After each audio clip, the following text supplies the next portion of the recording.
Hi everybody and welcome to Black Ribbon Studio. My name is Denise and this FlossTube is all about cross stitch.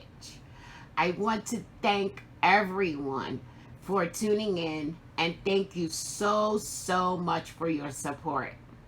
Today I have two whips to share with you guys. And before we get started, though, I want to once again thank you so much for all of your comments.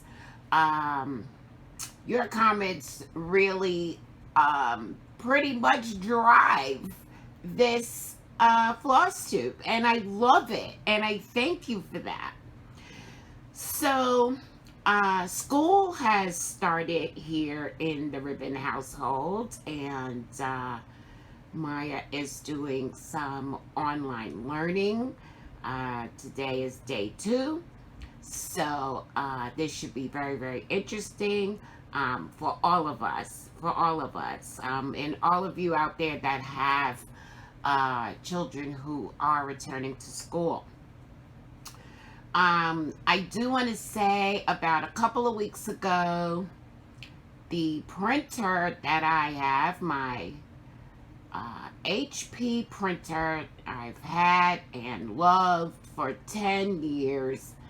It served me so well. There was never an issue. And guys, the printer died. It died. Thankfully, we have another, black and white printer here that, we've been using. But, we know that we need to get another printer, and so we've been kind of looking for a printer, and guys, there are no printers. There are no printers. Like, there's nowhere that we can go that we've been able to find a printer that we could purchase. So that's very interesting. If you remember, in my last floss tube, I inserted an awful lot of pictures, and it's because I don't have a printer. So bear with me until we can find a replacement for this printer. So I'm going to go ahead and start with questions and comments because, hey, that's what we do, right? And there were many, and they were fun. So there was a lot of response to my comments about the African Woman with Peonies 2, and wondering, well, what is African Woman with Peonies 1? And a lot of people commented and sent links to what they think, and I agree, is African Woman with Peonies 1, and it is a it's another painting by the same artist, and the most common name I've seen for it is Young Woman with Peonies, and I'll insert a photo of that here.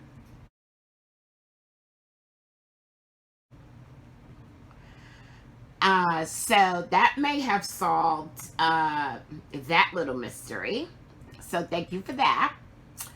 Then Kimberly M. Honeybee, who also has a channel here on YouTube, and I'll leave a link for her below, was speaking about the Mary Engelbreit cross stitch that I shared with you guys last time. And when I did so, I shared this photo from this book, Mary Engelbreit Cross Stitch, which I do believe is the first one. Don't quote me. Don't quote me. You'll see why in a minute. And I showed you guys this beautiful photo of one of the charts that's in the book. Okay. And so Kimberly commented, the border on My Best Friend, which is this chart here, My Best Friend, the border on My Best Friend is gorgeous. And it's only at that moment that it occurred to me, wait a minute, I think I stitched that border. So, I did. Okay, guys, I did. Way back in the beginning, before I even started doing floss tubes, but I was sort of introducing cross stitch to my viewers, I showed this notions pouch that I made a few years ago. And this border of the notions pouch comes from my best friend. And I simply adapted the border to fit this size. I went ahead and used 2 more borders inside, and I charted the letters cause happiness. So yeah, that was a familiar thing, and I totally forgot that I had adapted the border from that in order to make this. So that was interesting, and thank you, Kimberly. Now, Christy G says, my mom introduced me to Mary Engelbreit about 25 years ago. I was visiting in Missouri. There was a small shop devoted to all things Mary Engelbreit. I have 2 of her stitch patterns and was happy to hear she is designing more patterns. Let me tell you guys, I'm always excited to meet fellow Mary Engelbreit fans, okay?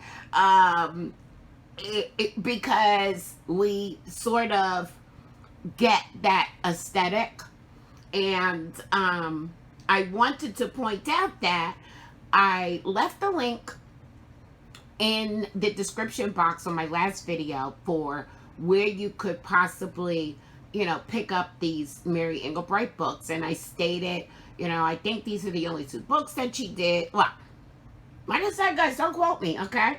Because I totally forgot. This is what years will do.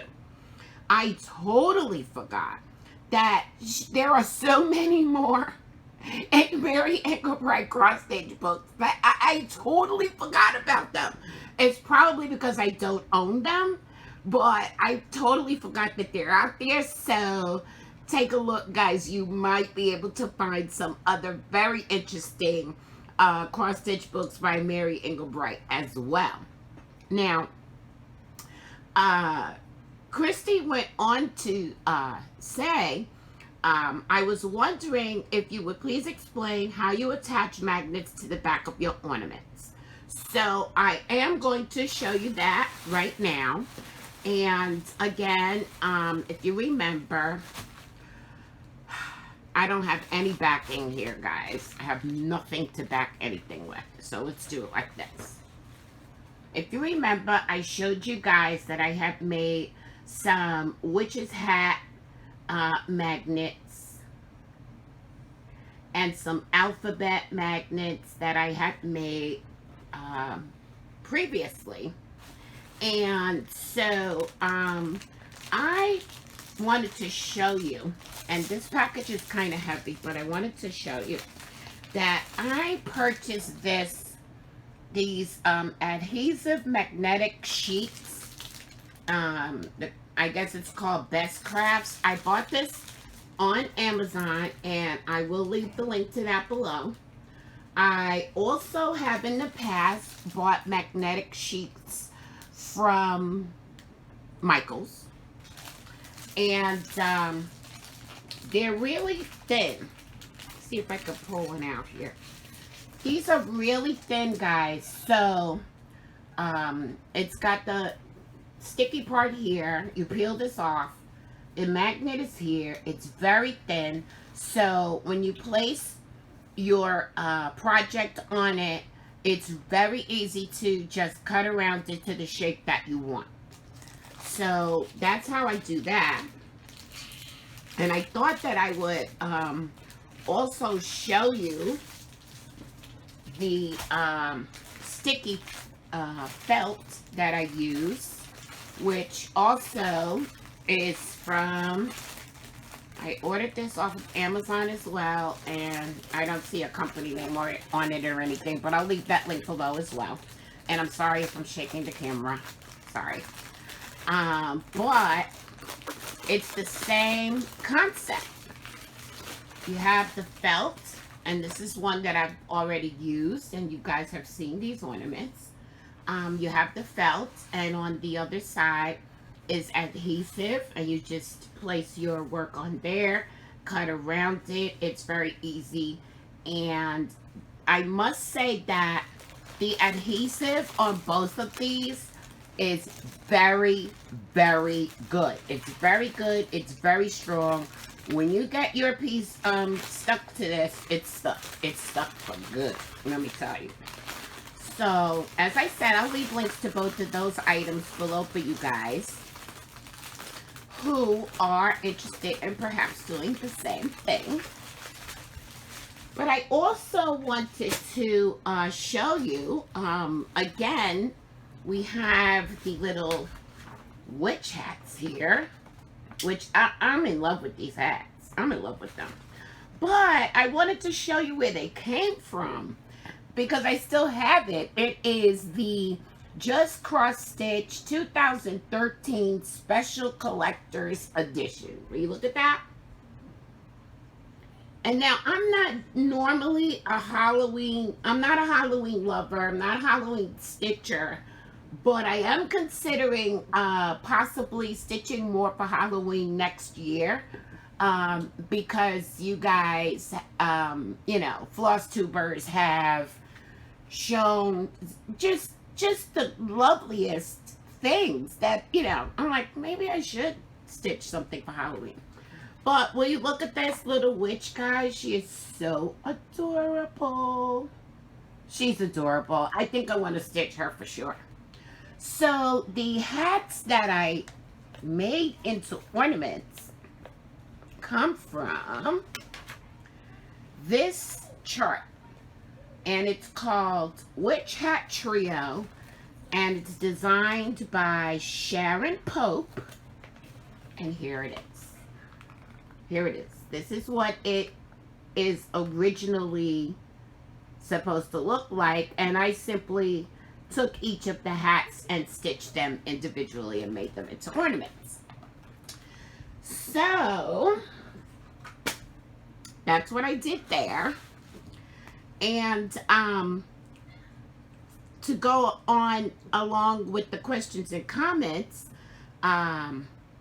Brenda B., as well as a lot of other viewers, responded to my question about whether I should turn my Christmas alphabet ornaments into magnets or ornaments, because I'm just not really sure what I want to do with them. And so Brenda B says, as regard to your cross stitch ornaments, should they be magnets or ornaments? Why can't they be one and the same? Hang them on the tree for Christmas, and then they could be used as magnets. 2 for 1. Okay. Why didn't I think of that? That is a brilliant idea. That is brilliant. I never thought to make both in one. I mean, that's just brilliant. So I may still do that, Brenda. Thank you so much for that suggestion. I really appreciate it. I had a comment from Allison F., who says, you can do a French knot. Check out a video. I have faith in you. Thank you, Allison. I haven't gotten back to the ornament yet, but I am definitely going to give it a try. And if I have to check out a video or a few videos, I am going to give it a try before I just give up and say no. I'm definitely going to try that out. Thank you so much for having faith in me.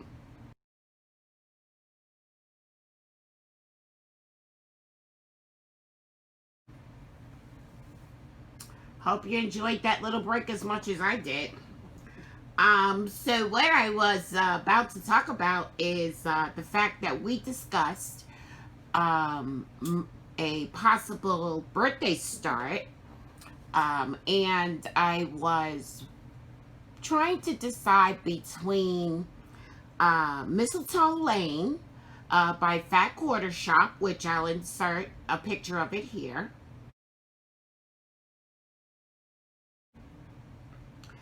And the other possibility was the better to see you with. Well, so many of you, thank you so much, guys, for the enablement that you provide. So many of you guys suggested that I just go ahead, get the floss for the better to see you with, and start both.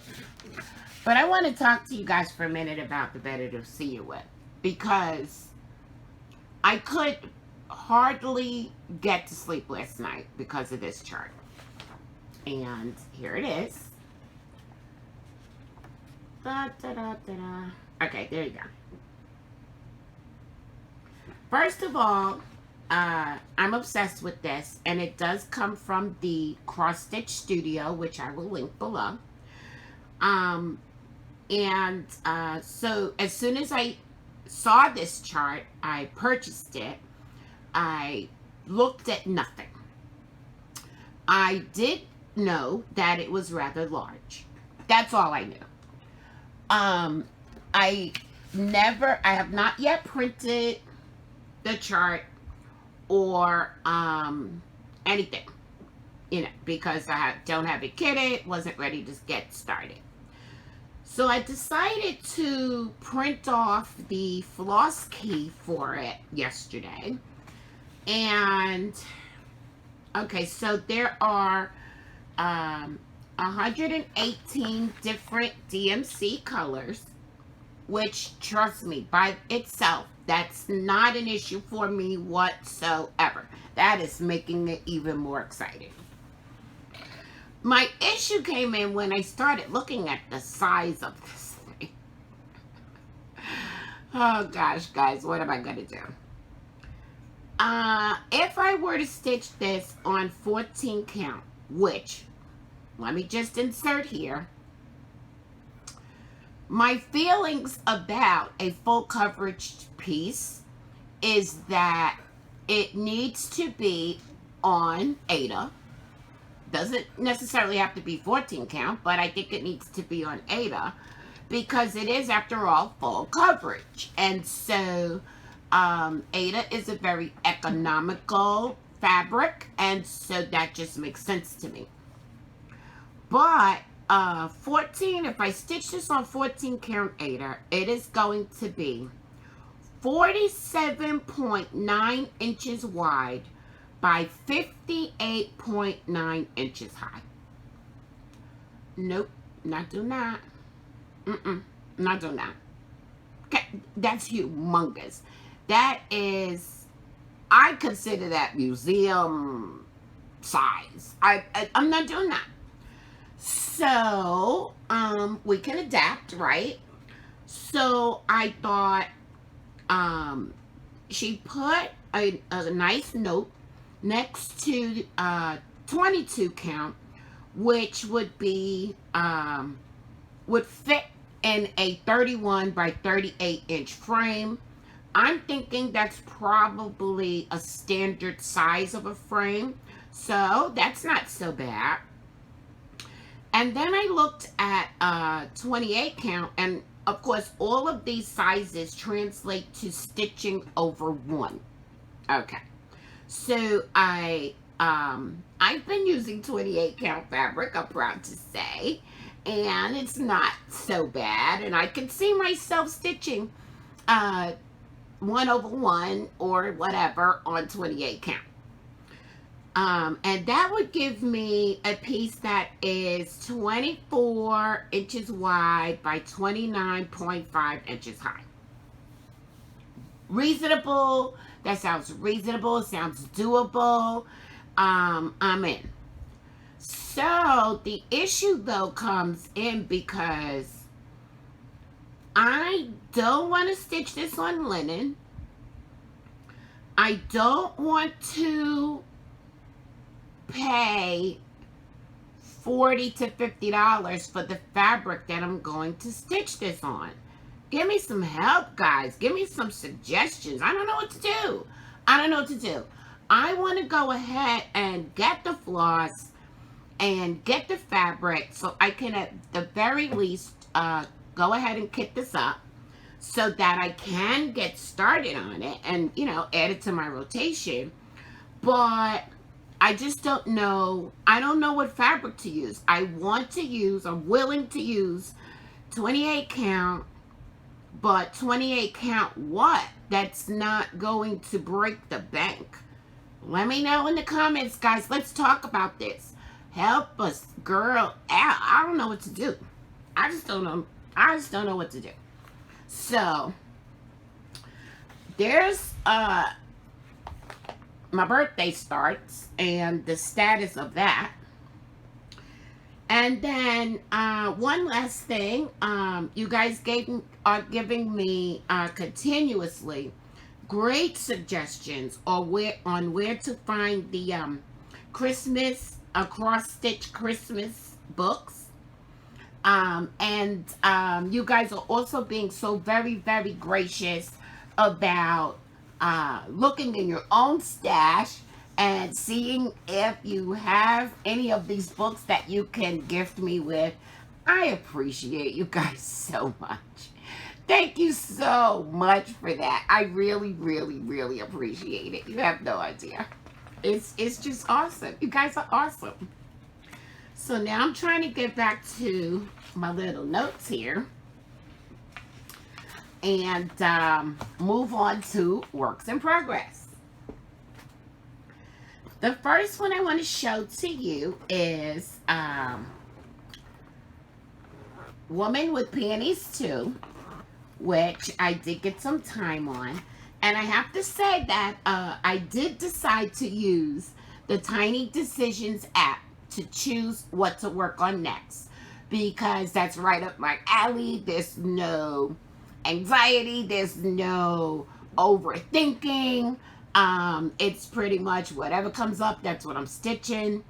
I have 2 exceptions, and the 2 exceptions are Pandemic and the Christmas ornaments, which they are on the app, but I am able to choose to stitch on those anytime that I just don't feel like spinning the wheel. So it's not something that I don't spin it every day either, because I've gotten more into a routine of at least attempting to stitch on a piece for more than a day at a time. So without further ado, here's my progress on Woman with Panties Too. And I know it's not an awful lot, but I will insert a picture here of where I was the last time I showed it to you.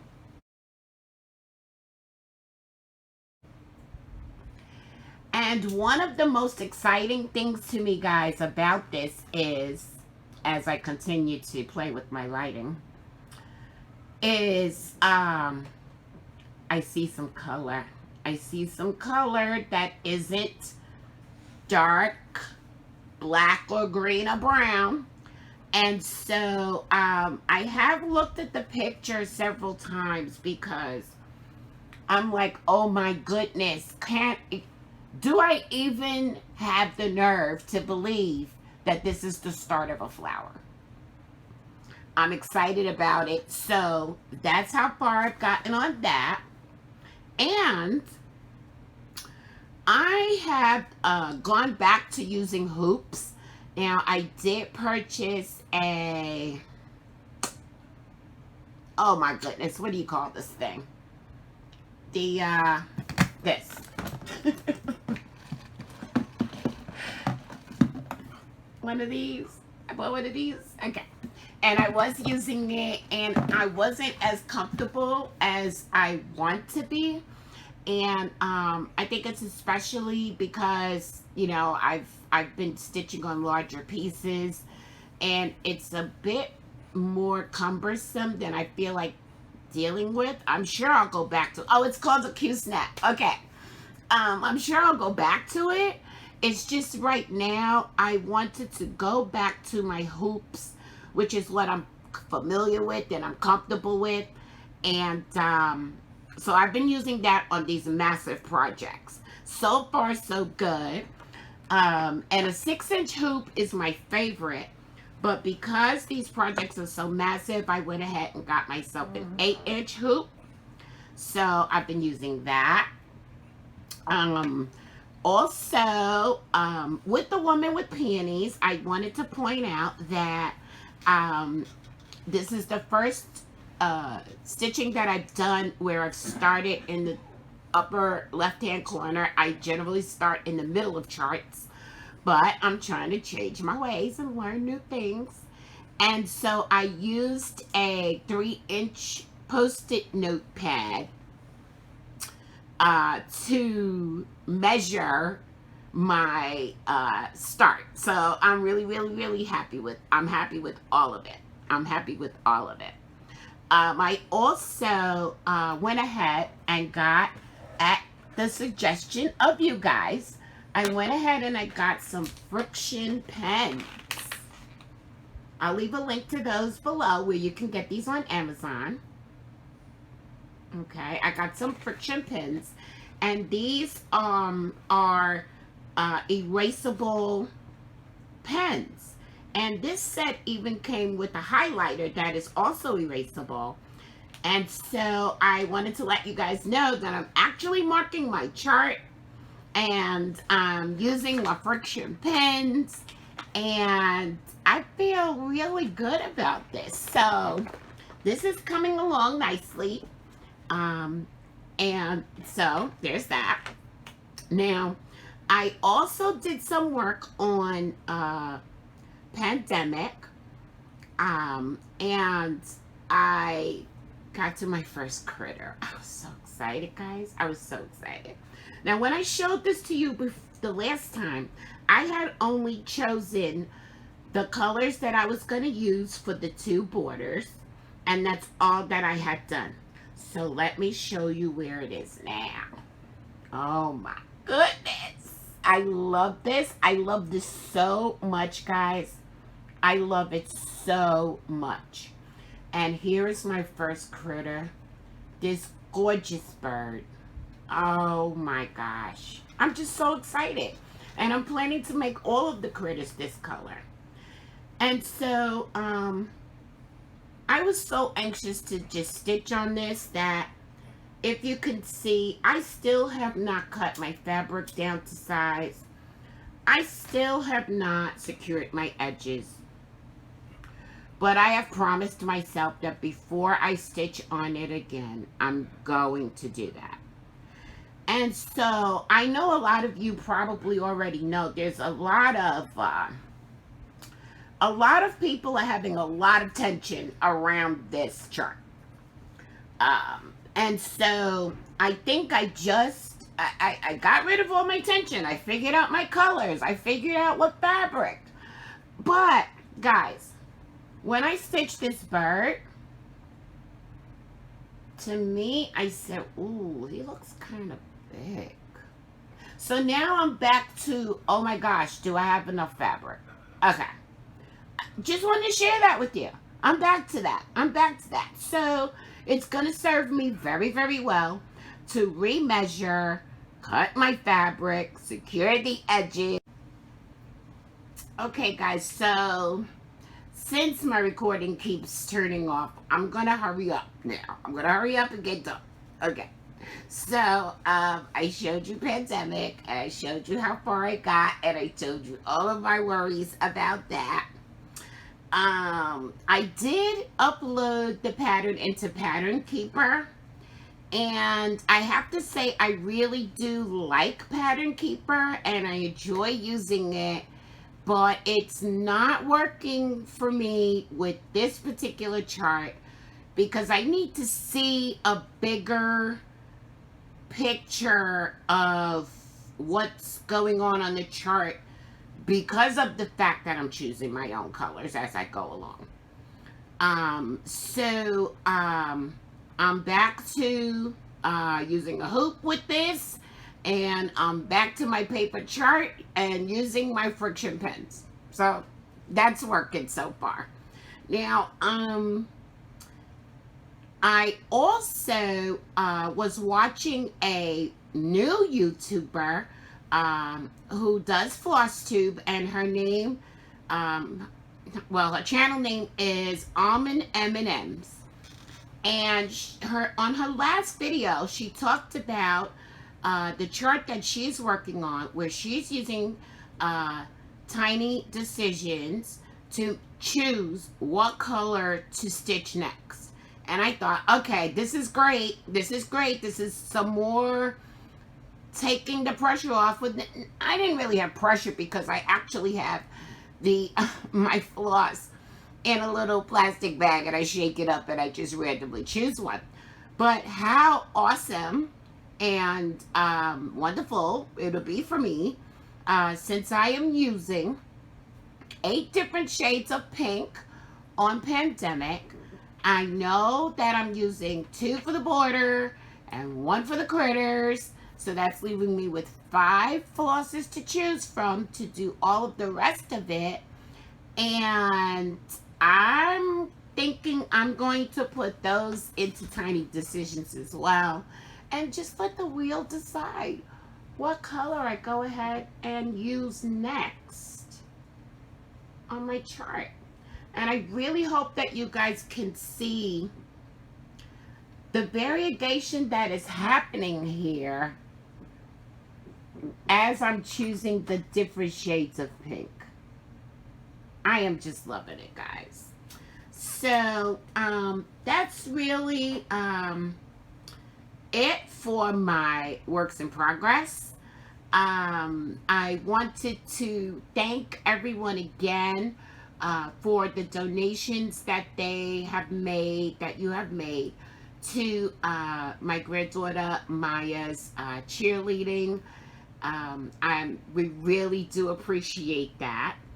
I want to say that I announced the winner for July's Random Act of Kindness, and it is Denise Whitcomb. Denise, I still haven't heard from you. I need to receive an email from you at designmorris1@gmail.com. What Denise won was a copy of the chart of Santa's Snack by Madam Ice here on YouTube, and she's got an Etsy shop, and she's actually donating the chart to the winner.